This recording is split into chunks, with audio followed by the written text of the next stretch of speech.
sabah uyandım, kalbimde bir sızı. Dünya ağır gelir, gönlüm arar özü. Aynaya baktım da gördüm o yüzü.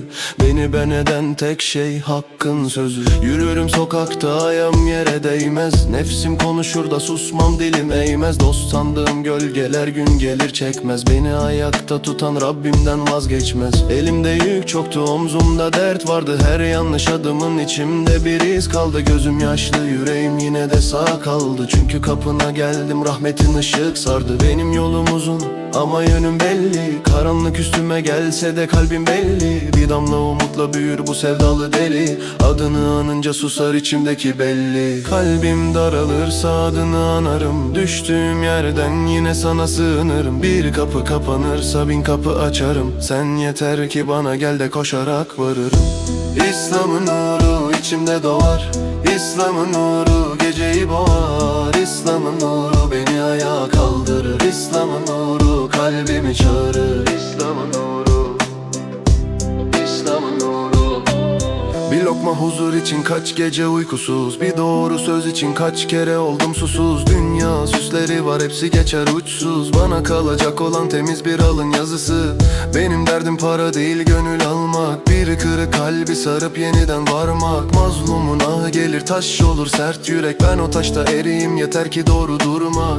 Anamın duası gibi sıcak bir ses var. Babamın nasihati gibi ağır bir ders var. Her secdede çözülen bin tane düğüm var. Her tövbede açılan tertemiz bir yüz var.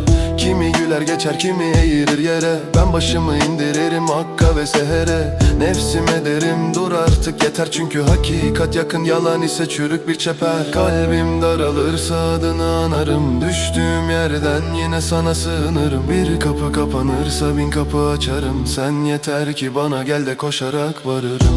İslam'ın nuru içimde doğar. İslam'ın nuru geceyi boğar. İslam'ın nuru beni ayağa kaldırır. İslam'ın nuru kalbimi çağırır. İslam'ın nuru, İslam'ın nuru.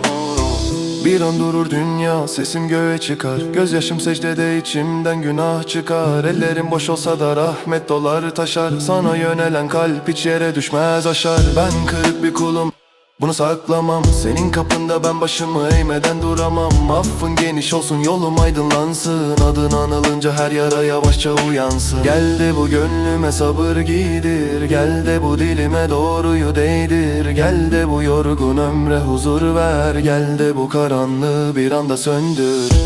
İslam'ın nuru içimde doğar. İslam'ın nuru geceyi boğar. İslam'ın nuru beni ayağa kaldırır. İslam'ın nuru kalbimi çağırır. İslam'ın nuru yolumu açar. İslam'ın nuru yarama derman. İslam'ın nuru adımla yaşar. İslam'ın nuru senden bir nişan. İslam'ın nuru.